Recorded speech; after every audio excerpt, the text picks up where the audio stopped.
I would say that importantly, I think you need to really be a master of that domain and know what the market is you're trying to hit and understand the details of that market. I had an advantage there.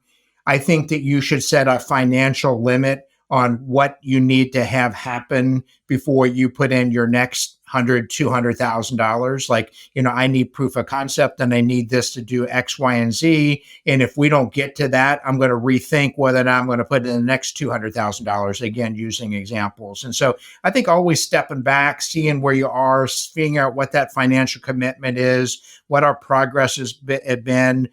This episode was brought to you by Mind 360, a leading fertility mental health platform. How long does it take your clinic to get patients through their third-party psychological evaluation?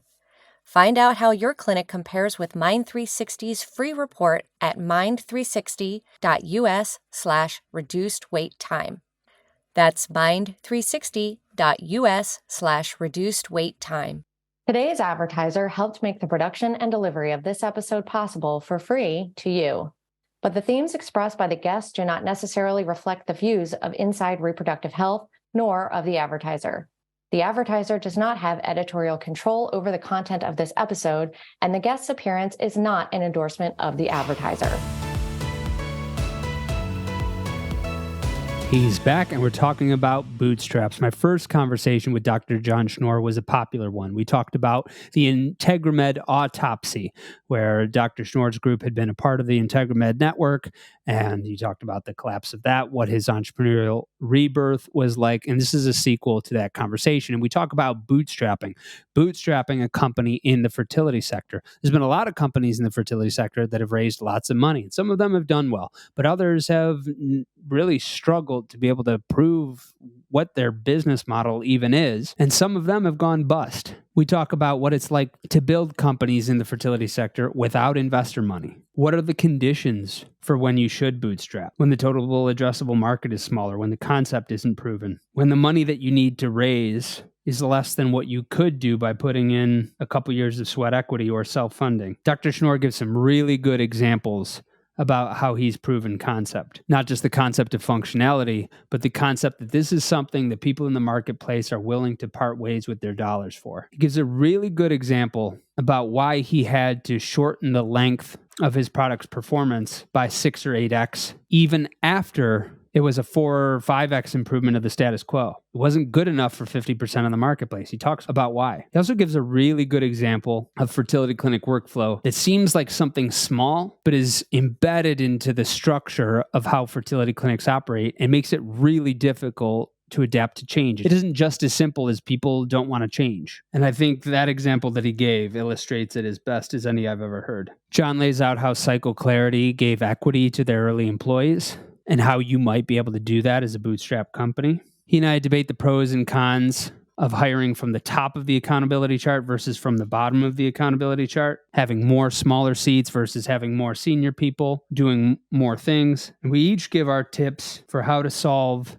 the chicken and egg issue that comes with entrepreneurship and especially bootstrapping. I give my tips for constraints around pre-selling as a means of self-funding and ask Dr. Schnorr for his thoughts on the topic too. You might have to bootstrap now in the fertility field. The era of free money might be over. Oh well, partner. Might be a tough go for a couple years, but you'll end up owning a lot more of your company, which we hope is a really successful one. Enjoy this conversation with Dr. John Schnorr. Dr. Schnorr, John, welcome back to the Inside Reproductive Health podcast. I'm so grateful to be here. Thank you for inviting me. It's like a sequel to your first conversation because the first interview was an REI's entrepreneurial rebirth, and we're going to talk about more about what that venture's been like, and we're talk about bootstrapping. Will this sequel be as good as the original? Will this be the Godfather 2 to the Godfather Part 1?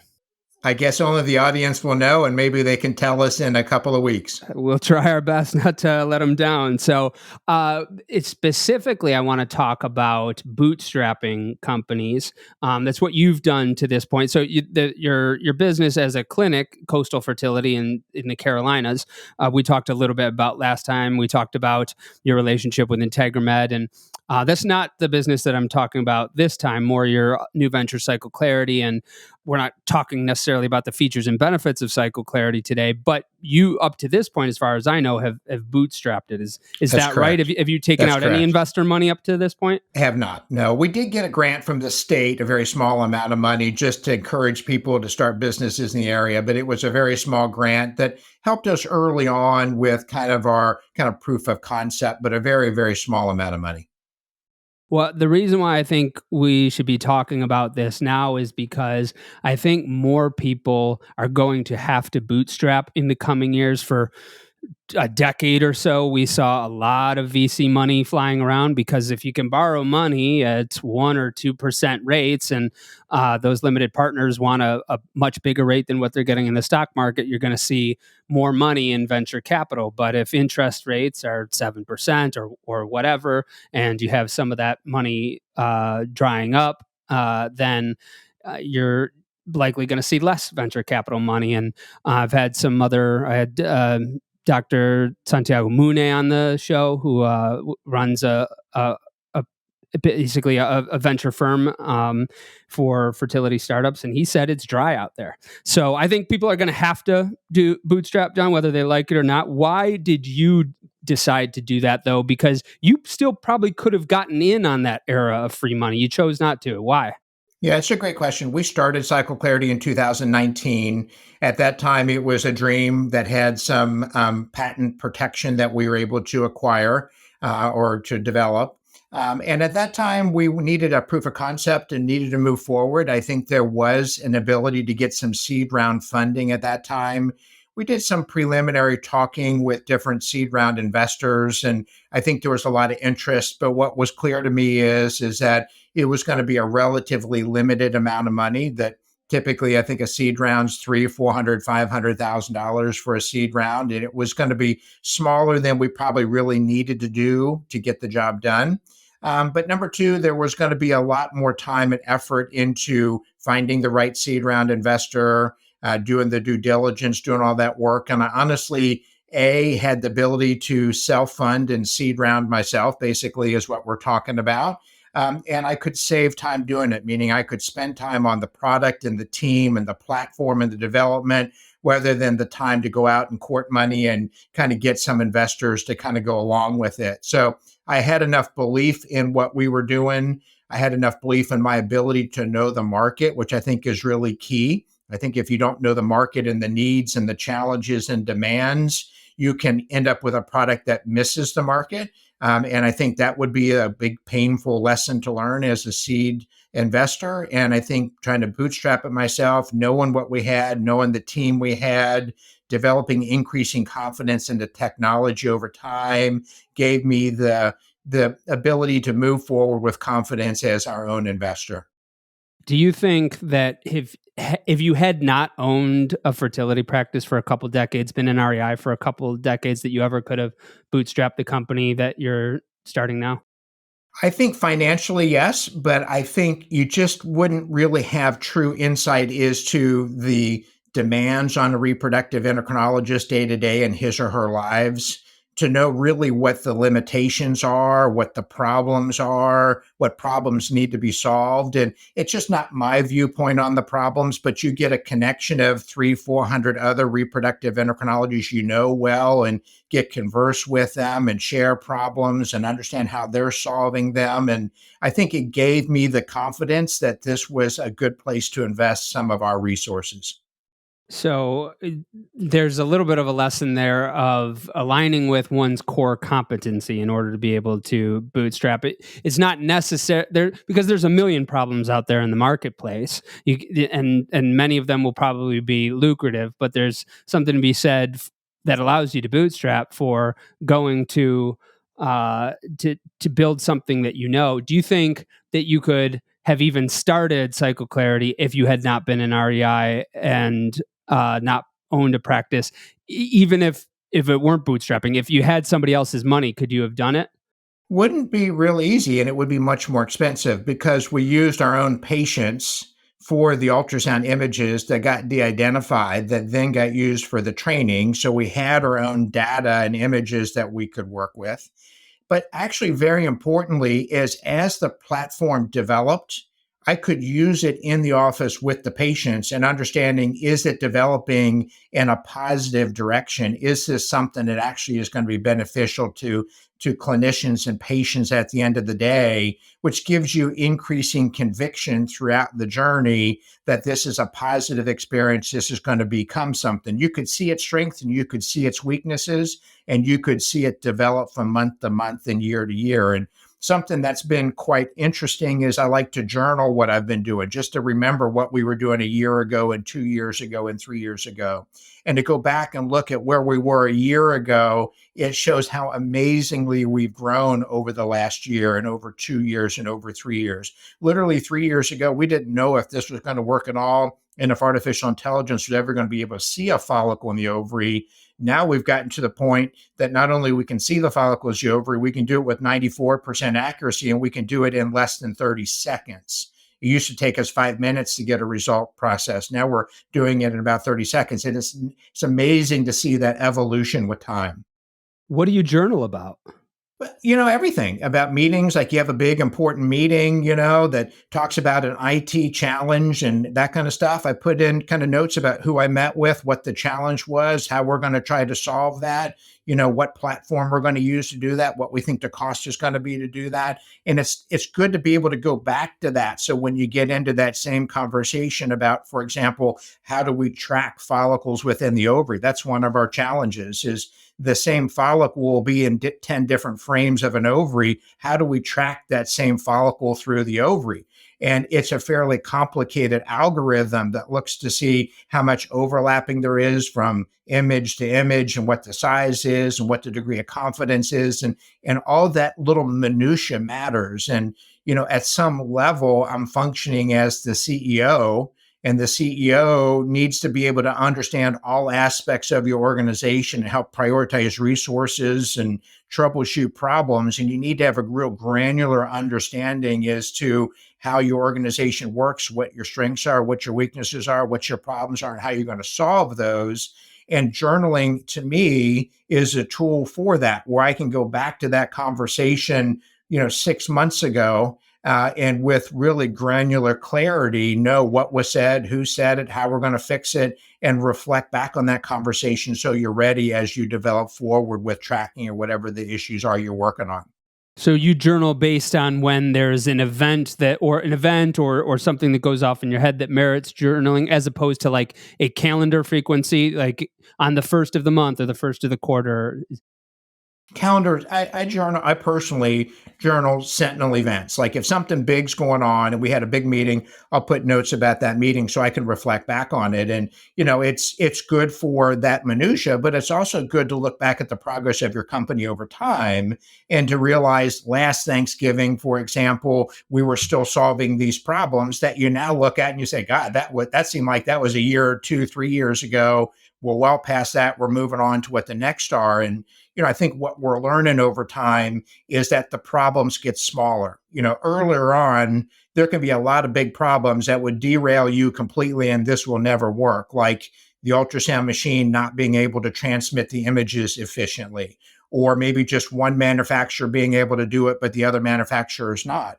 And as you get further down the road and eventually put more and more resources into it, and understand in the clinic this does work and this does work accurately, and it's a benefit to the patients, and it's a benefit to the physicians, and it's a benefit to the embryology lab, you start to get increasingly conviction that this is meeting the market demands, that this is a product that fits the market well, and kind of gets you further down the road where you can actually then start working with it in physician clinics, getting their feedback, making changes.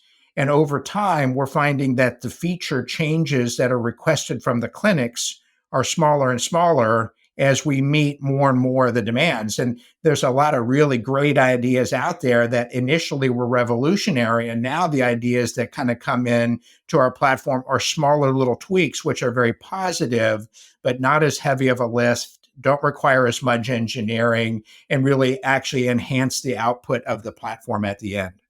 That's probably a way of thinking about proof of concept that makes it more tangible that I hadn't really thought about. That the part of proving concept is that the problems get smaller and smaller. That's probably a good sign. I want to come back to the topic of proving concept, but first, what in your view are the conditions for when someone should bootstrap? If these things are true, that means that the company should probably more likely bootstrap. Well, I think I think you should have, of course, the financial resources that you can bootstrap comfortably. I wouldn't underestimate the resources needed. That it's probably going to be twice as much money as you thought it was going to be to bootstrap. I know you're shaking your head. You've been there yourself. You understand that. So I think you need to prepare for the long road. I think along the way you need to understand, is this product truly something that's going to meet the market? Meaning, if I were developing something in gastroenterology and I'm a reproductive endocrinologist, I wouldn't have near the confidence to invest my own resources in it if I wasn't able to monitor the output and outcome and how it's developing over time. So I think that would be good. And I would say, do you have the time to do it? Because, I'm a full time reproductive endocrinologist. I don't mind working hard, which is why I'm kind of working cycle clarity after hours and I would tell you I probably put in 6 hours a week doing cycle clarity. I think my wife would tell you it's really 12 hours. That's probably true. But I mean, the time commitment's gigantic. But I think that eases off a little bit over time as you've solved more and more problems over time, and you start gaining some clinical efficiencies, but also get a good team around you that can support you. And I think that's really the key to success in bootstrapping, is having a good team around you. My brother and I used to backpack across the world when we were in our 20s. And my brother always said, lay out all your clothes before you pack it, lay out everything you're going to bring on your bed, and then bring half the clothes and twice the money. And so it's like it's probably half of the business plan and twice the Yeah. money of what you're going to need. So there's a couple things that I think you're pointing out that I've been writing down. I think it's important to I think it's important to bootstrap if you really don't have the concept proven yet. We see so many companies that have gotten a lot of money, tens of millions of dollars, sometimes even more, and they don't have a solid proof of concept of what it is that they're selling yet. And I know that there's a lot of technology companies that it would be really hard, if not impossible, to bootstrap because of the development costs that go into it. So I understand not everybody can bootstrap, but I do think there is something to be said for. I still would want to have more of a proof of concept of like knowing exactly what it is I'm going to sell before I raise 25, 50, 75 million dollars. So I think that's a piece of it. I also think if the total addressable market isn't that big, that you should probably bootstrap, because you might not end up with the next Uber or Airbnb, but you could still have a pretty decent small size business. And I sent you, and do you remember the article I sent you like a month ago about it was from this newsletter that I subscribed to called Got Acquired, and they told the story of some business that I wrote down the numbers so that I could remember, but it was like a $2 million revenue business that had about 400K in EBITDA, and the person wanted to sell, but they had raised 2.5 mil, Hmm. and so anything that they would have raised and anything that they would have sold it for would have gone to the investors. And that's, when you think about it, that's a pretty lousy deal for both the investors and the entrepreneur, because the investors, after the time value of money loss over that time period, even if they break even, they've lost money. And the entrepreneur has toiled for those years and has nothing to show for it. But if they didn't take that to begin with, if they could have made up for that 2.5 million by sweat equity and slower and small pace and pre-sell deliver, then that's a 6.5 EBITDA, and you're making 400K profit a year. Like, that's a good small business for a lot of Yeah. people. So for you, when you think about cycle clarity, like, you don't have to give us exact figures, but how big of a venture do you want this, or how small of a venture are you okay with it being? Yeah, I think it's a great question. And I think more than anything is I just want to see it through the journey. So of course I want it to be a $5 billion company. I mean, everybody wants it to be a $5 million company, but um, I think it's going to be what it's going to be. We're trying to make the best product we can for the market and then figure out, how it enhances efficiency in the market and what its worth is in the market. So I think we'll know that as we get further down the road. And your point's a good one, is that a significant amount of equity is given up to seed round and A round and B round. And, we have had some of those discussions and realized what those numbers look like. And I'm doing my best to give that equity back to the employees themselves so that it encourage them at a cycle clarity level to work a little bit harder. And the further I can get us down the road with internal funding, the better we can be when we do want to get some, say, B round funding or even C round funding, depending on how we're going. But, we got a product now that I think has product market fit. I think we have happy customers who are doing well. We're learning from it. And the question becomes, if we were to get a lot of funding, what would we do with that now? And would that really spin us out in a positive direction? And we're continuing to have those discussions to figure out what the next step is. Why do intended parents, donors, and surrogates need a psychological evaluation? How long does it take your clinic to schedule, perform, and complete these evaluations?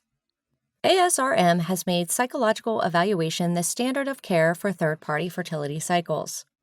Identifying behavioral, emotional, and other mental health concerns that could impact fertility treatments is an important part of the overall assessment for individuals and couples seeking third-party fertility treatment.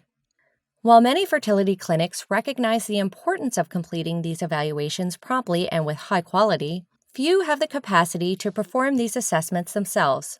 That's where Mind360 can help. Mind360 makes this process quick and easy.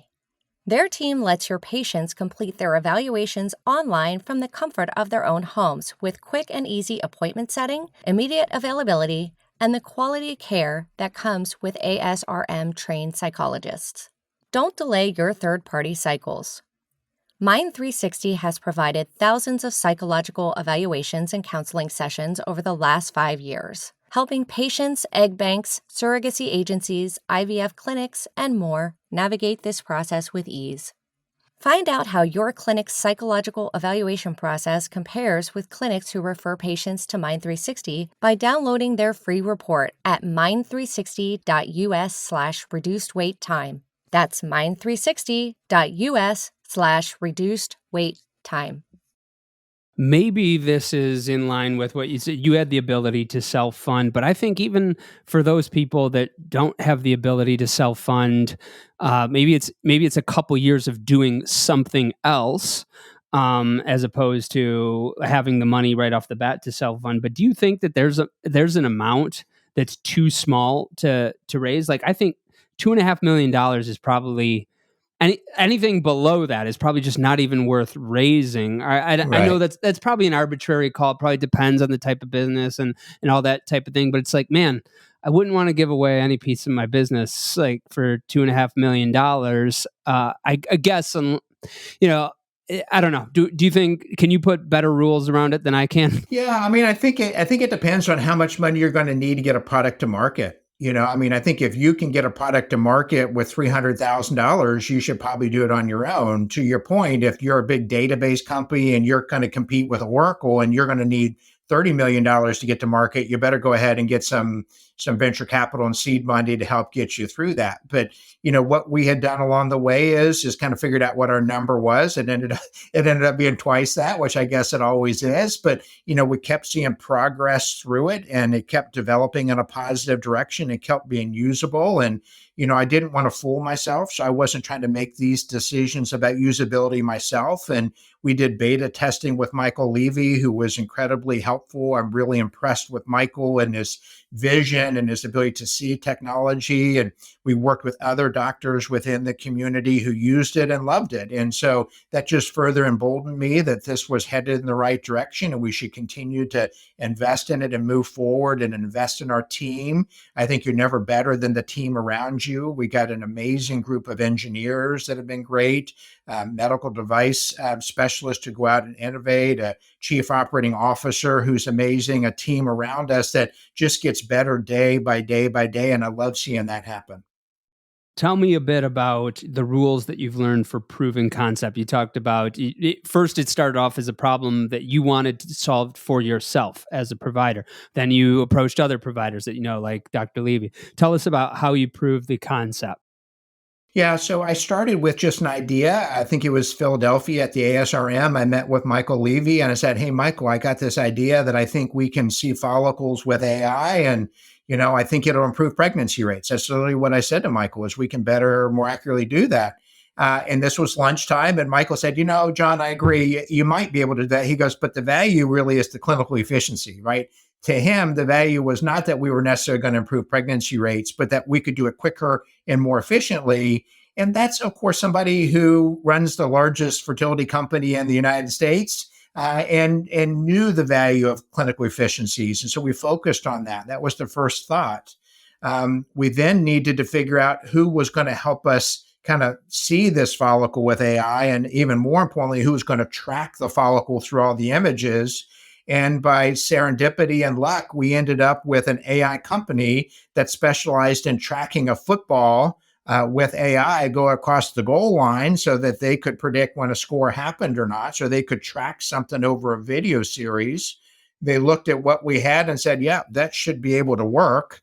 And so with a relatively small amount of money, we were able to take about 300 images, which is a small number, and train them. And they were able to show with some crude output that they could track this follicle across it.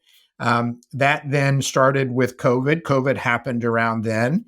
And so we were all kind of locked in our homes, which is a great time for us to be annotating thousands and thousands of images and follicles, and using kind of images that came from Coastal Fertility that we completely de-identified.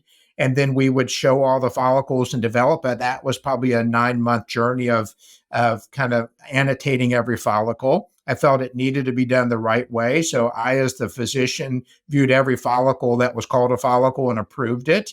And that resulted in what we called proof of concept, is that we could, with accuracy of greater than 90%, figure out where the follicle was and how it was growing.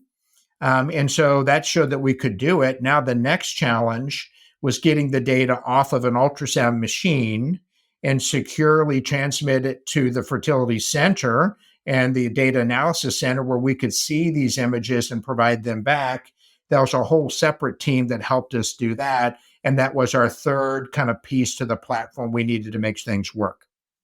How much familiarity did you have in the AI space before you started working on the concept? Did you know those None. sports None. guys at all? Or No, none. Okay, so you had the fertility space pretty well covered in terms of knowledge and connections.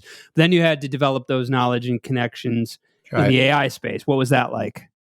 That was a challenge because it's a whole different language with a whole different set of people. And so I think we got lucky with one of the first people we started working with, that they had the competency to do what we needed to do. I had a conviction that if you can see a breast cancer with AI on a mammogram, that you can see a follicle on an ultrasound. To me, they're much easier to see. And so I had a conviction that this was something that would work out. And we had many, many meetings with people international who were 8 hours apart time zone wise, where, I'd be trying to grab an empty conference room at the ASRM to do a video meeting with our group who's doing our AI training and understanding. And it was interesting and fun. And then in the middle of COVID, literally, I was on video calls with a group in China who were in the middle of COVID, where COVID all started, to the best of our knowledge, and talking with them in the middle of COVID about annotations and ultrasound machines. And it's really interesting how the whole world becomes so small when you're able to telecommute and discuss all these things and collaborate together. So it really took a lot of people from all over the world to help get us to where we are. So that's how you prove the concept in terms of functionally it could work. How did you prove, or maybe still are proving, how it is valued in the marketplace, that people are willing to part ways with money for it? And that's its own challenge, right? I mean, you're smart to bring that up because you can create your own technology that works just great at coastal fertility, but not everybody's coastal fertility. That's probably good that not everybody's coastal fertility. Everybody does things a different way. And, I think everybody wants to innovate. Like if you sat in a room with 100 physicians, you said, who wants to innovate? I think all 100 would raise their hand. But what we find is everybody wants to innovate, but nobody wants to change. Like if I said to you, this is going to really make things better and you're going to have a better outcome because, maybe MAs can do the scan and not the ultrasonography to be more accurate, but you're going to have to do the ultrasound first and draw the blood second on a patient. That's just an example. You don't have to do that. But if I said you're going to have to do the ultrasound first and draw the blood second, but they're used to drawing the blood first, that's a gigantic change for a clinic, particularly if you're a high volume clinic. And you might say, well, why is that a big deal? Well, probably because the room for phlebotomy is right next to the reception area. And the ultrasound machines are on the other side of phlebotomy. So now you got to walk patients through phlebotomy to ultrasound, and then bring them back. All of a sudden, this becomes a bigger problem than you would think it was. And so we had to learn very quickly that every practice is different. Every practice sees and does things differently. And we need to be flexible on the cycle clarity end so that we can address all those things. And so one example is it used to take us 3 to 4 minutes to process an image. And while it sounded crazy, I went back to the team. I said, guys, we got to do this in less than a minute. We got to drive this number down and leave it to our great engineering team. We literally are processing images now in 30 seconds, meaning that you can be doing the ultrasound, push the first save button, and by the time you're done, the first image is already done. And by the time you hang up the probe and help the patient up from laying down, the second image is done, and you can show them all the results. That revolutionized what we did because no longer do you have to draw blood first or draw blood second. You can draw blood anytime you want. You're going to get results back instantly and be able to make instant decisions. And so that was forced on us by the market, who just did things in different ways, and we need to accommodate for that. And so that has been a change, and that's something we've had to work on. Why was that? Why was 3 to 4 minutes insufficient in the market size? Why? Because you would think, oh, if it normally takes 15, 20 plus minutes, 3 to 4 minutes, that's a 4 to 5x improvement. It's a great question. But why was that not sufficient? It's a great question.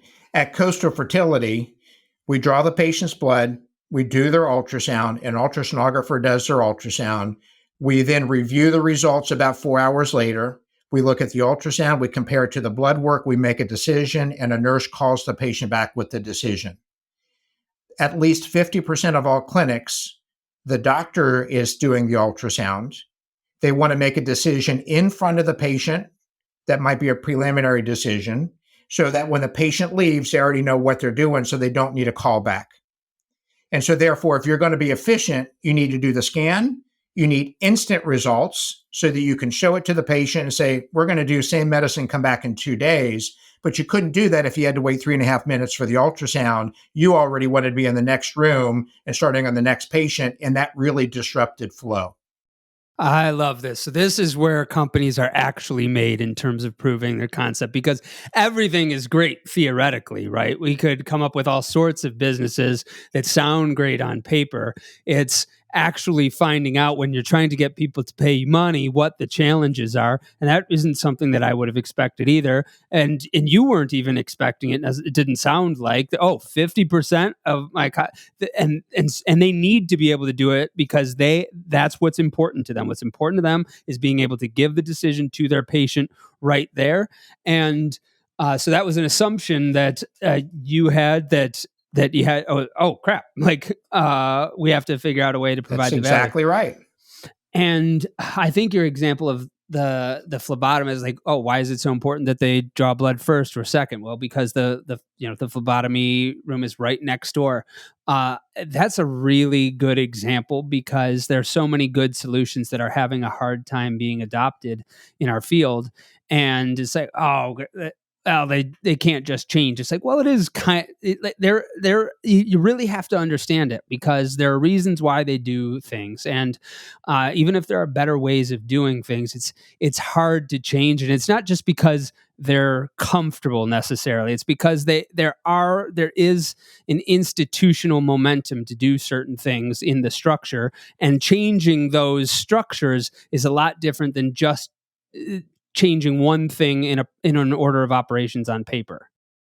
And to their credit, they've been doing it for 30 years. So to me, to ask them to do something different than they've been doing for 30 years to save them a couple minutes on an ultrasound, but then hire a nurse to call people back in the afternoon that they're not used to, that's an instant fail, right? I mean, that was going to go nowhere fast. So our platform, our technology needed to accommodate for that. And, never in my dreams would I think that I can really ask our team to get processing down from 5 minutes to 30 seconds. But they have been able to do that. And I think that's part through computing getting faster and platforms getting better. And we've done more annotations and other things that have allowed this technology to get better. And to me, that's just one amazing example of, going back to my journal, what's changed over the last year or 2 years, but also a way to look forward at the future and think, well, if we can do that in 1 year, where are we going to be in the next 2 years with how the platform changes and how things improve? Do you feel like, because that you're bootstrapping, you are able to do this at a pace that allows you to actually figure it out? Like, that's one of I would add that to the reasons where people might want to bootstrap is, I like being able to go at my pace, and I know there are certain things, certain like business fundamentals that I really want to master that wouldn't make sense to an investor. They would just say, figure it out, move on to the next thing, where I'm trying to master it at a cellular level, like really trying to master how you delegate to outcome and manage senior leaders over other leaders. And I think that a lot of venture capitalists would say, too late. You should have gotten an MBA for that. Hire an MBA to figure it out and just move on. Whereas, I really, really want to I really want to fix this. How much of bootstrapping has allowed you to go at this pace to figure out these challenges? I think a lot. I think a lot because we can make our own decisions. We no longer need to go to our investor and say, hey, we're thinking about doing this or investing in this or doing that. We can literally sit together as a team on Friday at 2 p.m. and identify a problem, prioritize that problem to the top, and be starting on it Monday morning and done with it by Wednesday or Thursday of the same week. We can just instantly pivot. And one way we're doing this, another example of what we're doing, is I'd had a doctor not too long ago who lives 3.5 hours away from Coastal Fertility. And she used to live in Charleston. She moved 3.5 hours away. She said, John, I would love to refer patients to you, but you're 3.5 hours away. I can't figure that out. I can't make that work. And I said, I have the magic. Why don't we go ahead and install Cycle Clarity at your center? Your ultrasonographer can do the ultrasound. That image will instantly show up in our platform. I can see the image from top to bottom. I can see every follicle, and I can make decisions with every follicle while the patient is still 3.5 hours away.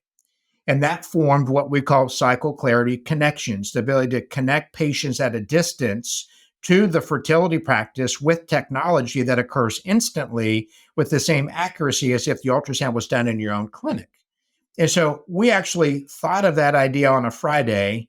And by 3 days later, the following Monday, we're halfway down the road and getting that developed. We already had the core technology. We just needed to add a couple of pieces to it.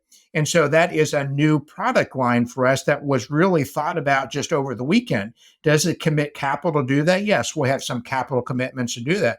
Did I have to go to any investors to get approval and to meet on it and talk with the board? No.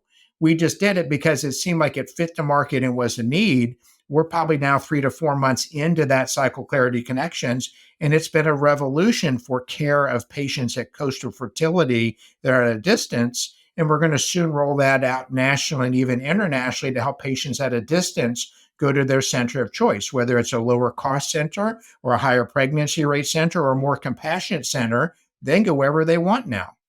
Where if you had a board of investors, they might have said, "Well, John, we think that's kind of a distraction. Forget about that for now." Whereas you're able to make that decision as a Yeah. bootstrapper. Instead of them saying, hey, we committed X number of dollars to you, you've used them up, move on. We're not doing that, or we don't have the time for that. You can see it as the end user, the physician, that this is really something that needs to happen. We have most of the technology here now. Let's just prioritize that above everything else we're doing and get that rolling, and then circle back on the other things we've been working on in a month or two. And I love the ability to do that. And it really empowers the team that you're working with to feel like they're a committed part of the process that's influential on the outcome to really make things better at the end. So not only do they have equity in the business, but they have significant say and sway in the business. And that's important to me. So this is the long drawn out battle to prove concept that I think is missing from a lot of companies that raise money really fast. That they kind of they get the money and then they're trying to prove the concept. And I think if you can, it is worth it to spend that long, arduous battle figuring out the concept, and then you go get the money. And I think the examples that you've given are a really good one. We both know Julius Varzoni, I think, and I think you've checked out his new venture, Mind 360. I'm not just saying that because he's advertised on the program before. I'm saying it because I've gotten to watch him on the entrepreneurial side, and I think they're doing it the right way of making sure that they've got something that's really valuable. And hey, we can take this off of your plate for the mental health professionals. We can integrate. We can do it a lot faster, and we can ensure the quality. I think that's a concept where, as if he had investors at that time, I'm not saying it's wrong to ever get investors, but if he had them at that time, they may have said, no, move on from that, move on to the next thing without ever really mastering what they're doing. We're one of Julius's customers. We love Mind 360. They've done a great job. I think there's another group, Cicero Diagnostics. I don't know them that well, and I don't want to speak on them. But there is something that I could tell is true for them that I don't think would be true if they were a VC-backed group, which is their testing is for it's for a very particular niche where they think the scientific evidence really bears out that for this niche, this is truly valuable. And I think that if they had more like investor money behind them, they would be pressured to try to expand what that niche is and say, oh, you should use the test for this and you should use the test for that, even if the scientific evidence doesn't bear it out. And so I think there's, in addition to the proving the concept on the on the marketplace side, that it allows you to find the niche that is actually going to benefit from that solution, as opposed to having to expand it to be some kind of unicorn. Do you see that when you see when you see some of the new solutions coming out, it's like, well, yeah, this would be useful for like this particular use case, but not for everything that they're trying to sell it for. Do you ever see that? Yeah, I think my team hears that a lot. I think they hear my input on other products that are coming to market and what I feel might be hitting it solidly and might be missing it by a mile and a half. And so, and maybe that's just one person's viewpoint. Maybe I'm just one reproductive endocrinologist, but, I've talked to enough doctors and seen enough clinics function that you kind of know when something solves a problem or when it's a near miss or a far miss. And so you do see some of that. Talk to me about your team struggles. So you mentioned your team a couple of times and how you've built that. Well, struggles, wins, lessons, the lessons you learned along the way. How did you structure your team? Would you have done anything differently in hindsight? Would you have done more of things in hindsight? Talk to us about your team. Yeah, well, the team started with a close friend, a former next door neighbor who had a lot of expertise in software as a service and kind of doing the engineering of that. And he quickly became our CTO to kind of pull all this together. With his help, we got a very senior engineer who's actually doing a lot of our engineering, and we've been lucky to have him around. And so, my thought is that I always wanted everybody to be fairly paid. So we wanted salary to be at market rates. I wasn't trying to lowball anybody on salary. We tried to do salary adjustments along the way as the market demanded salary adjustments, but importantly, wanted equity. I wanted people to be incentivized in the outcome of this. And so we use equity for this. And I think that's really helped us out a lot. I think we've been very fortunate with Paul, who's our CTO, and Jack, a senior engineer. We have a data scientist named Seth who helps us with all of our data analysis, who's been amazing. Caroline is our lead integration specialist, who's been amazing. And then Chad, our chief operating officer. So I think we've gotten really lucky with who we've hired. And they came from extensive interviews and making sure we were aligned over time. And if things kind of got out of alignment, we're pretty candid and open about how we want things to change and why we want them to change. And people got on board. Fortunately, we haven't really had any turnover. And I think there are our greatest strengths by far. We meet monthly with big reviews. We meet weekly, twice a week to go over minutia. And I think everybody knows kind of what's going on at a macro level and what the problems are and how we're solving them. So I think keeping the team small, keeping it tight, keeping a team who's willing to work outside their field. Like it's a common thing where we're going to want to do videos and, who on the team knows how to do video editing? None of us, right? None of us were really good at it. Okay, well, who wants to learn it and master it moving forward? So we didn't go out and hire expensive video people. We did it ourselves internally. There's software that allows you to do that and to cut and edit and clip and probably all the things you know better than I will ever know, Griffin. But, we had team members who just volunteered to go out and pursue that and to learn that. And I think that really helped them out. We have engineers who, have really learned how to do training with AI that they never knew how to do before. And it's broadened their horizon and helped them out a lot in their knowledge base. And they enjoy being a critical part of our successful platform. I think you got a little bit of lucky too, and I'm not saying a lot of it. I think you did, Don't we all? And I'm not saying that you didn't do the right things with giving equity and the right things with how you figured out market rate and salary. But I've gotten to know Chad and Caroline pretty well, the last year or so, and there's not it's not so easy to find young people that can be put into roles like that are, it's like you're getting the people on their way up, and they're not always that easy to find, and when you can, they don't always necessarily want to work for a small company, or if they do want to work for a startup, they want to work for the one that's getting headlines for raising $10 million in TechCrunch and all that sort of thing. And so I think you've done well with that. And what I've noticed about each of them is that I think they're both kind of old souls. And I think that might have to, you have to be forward thinking to work in any kind of startup, that by definition you have to. But I think for Bootstrap, you have to have a little bit of an old soul. Do you think that's the case? True. I agree. And the people who are okay not spending $1 billion on little things here and there, and to be resourceful and to be proud that they've been resourceful, to really take pride in the fact they did this for $1,000 instead of $10,000. Those are things that I think really matter. And so they've been great to do it. And I think they enjoy it. A lot of them have worked in large corporations before. And I think they run from that. I mean, I think all those endless meetings they had in these large corporations where no decisions were made after a 4-hour meeting. I mean, literally, we'll have a 35-minute meeting and make pivotal decisions and then move forward and start implementing those the next day. And that's just really rewarding and something I love about a small business and a startup.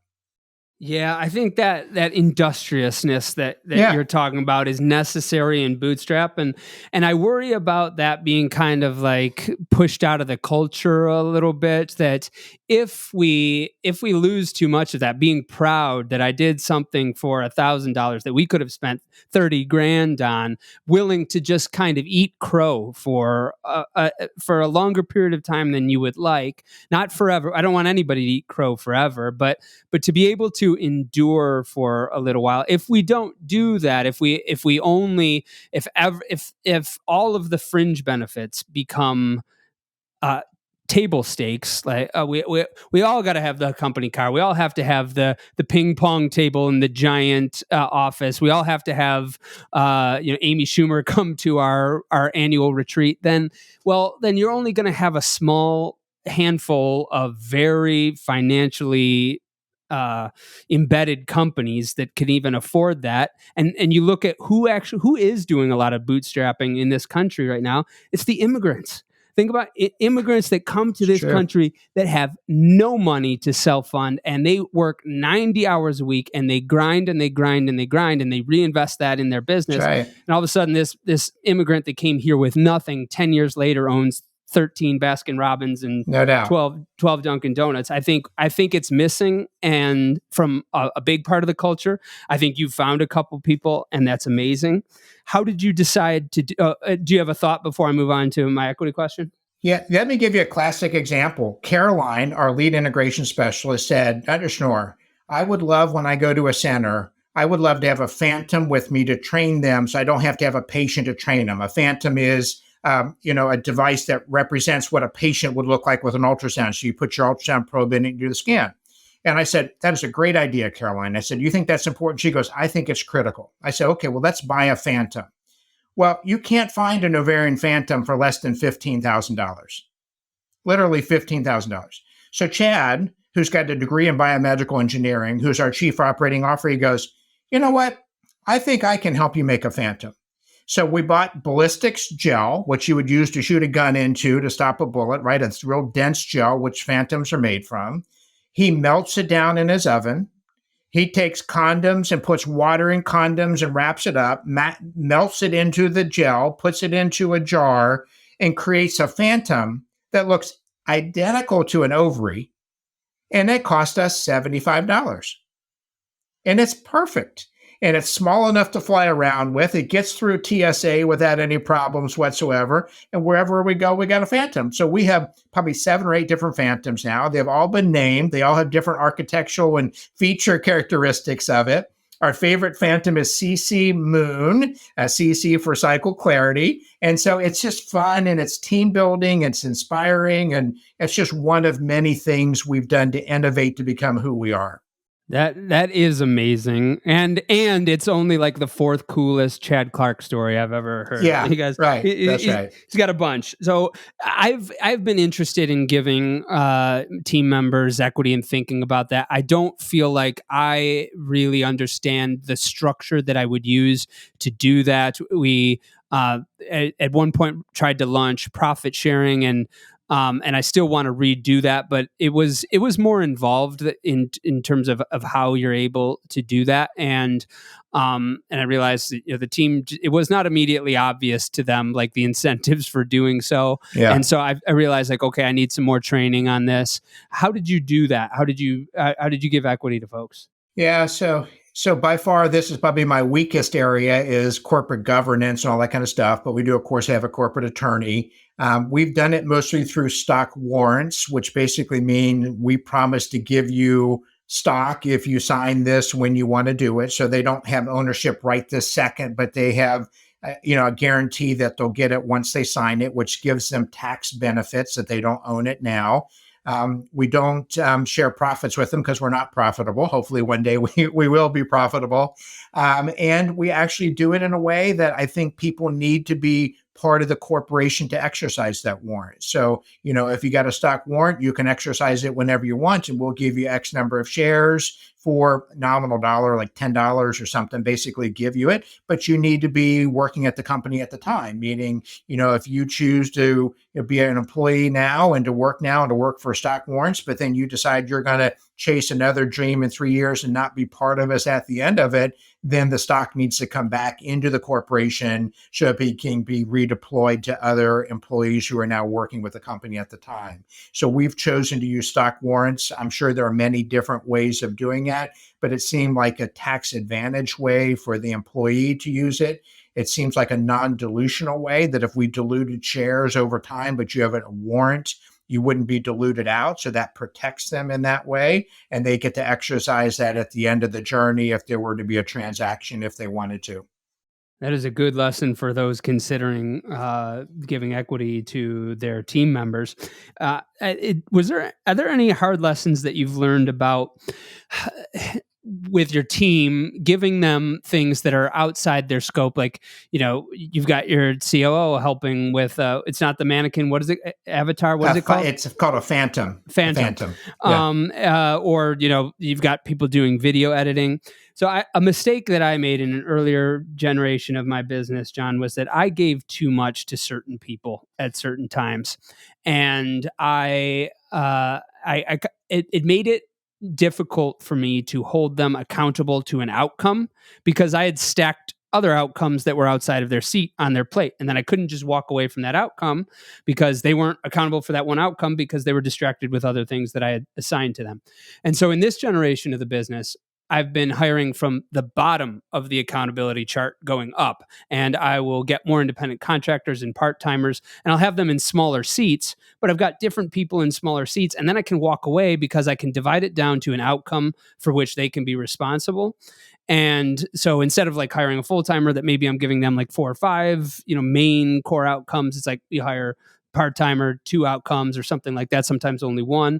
And then, as the company grows, I've been adding more full-time people to manage those folks once they have a team of those folks. I seem to like it better that way because of the mistake that I made. Have you run into that challenge at all, where it's like when you have a small core team that you're loading too much up on them? Yeah, I do think that we need to be understanding people's demands and their bandwidth and those types of things. I think we've been lucky to get consultants who will train us and teach us so that they can learn from the expert. That allows, for example, Caroline and Chad to become expert themselves because they're learning from the experts and to practice that discipline internally. So they become our guides and kind of mentors these consultants. And I think that's worked out very well for us. It's a good idea. What other tips would you have for people that are trying to solve this chicken and the egg when it comes to bootstrapping? So I have come to understand entrepreneurship is the art of solving the chicken and egg problem. Yeah. I said it in passing to David Sable one time in a conversation where I said, well, yeah, but how do you do that? That's chicken and the egg. And he just looked at me and said, Griffin, the entrepreneur's job is to solve the chicken and the egg. And then I thought, oh yeah, that's all it is. That is exactly what the entrepreneur's job. What comes first? Well, we can't make the product if we don't have the money. We can't make the money if we don't have the product. We can't hire the people if we have, et cetera, et cetera. It's about trying to balance that. And the ideal of having capital investment come in is that, we can circumvent some of that chicken and the egg because they just give us a chicken. I don't think it actually works out for the conversation that we've talked about that many times. But what tips would you give to people trying to bootstrap to overcome this chicken and the egg paradox? Yeah, I would say that importantly, I think you need to really be a master of that domain and know what the market is you're trying to hit and understand the details of that market. I had an advantage there. I think that you should set a financial limit on what you need to have happen before you put in your next $100,000, $200,000. Like, I need proof of concept and I need this to do X, Y, and Z. And if we don't get to that, I'm going to rethink whether or not I'm going to put in the next $200,000, again, using examples. And so I think always stepping back, seeing where you are, figuring out what that financial commitment is, what our progress has been. Again, I'm big on journaling. I think being able to look back and see where you've been, it's easy to forget where you've been and how big of problems you had 3 or 4 years ago compared to the problems you have now. I get tremendous reassurance out of seeing that.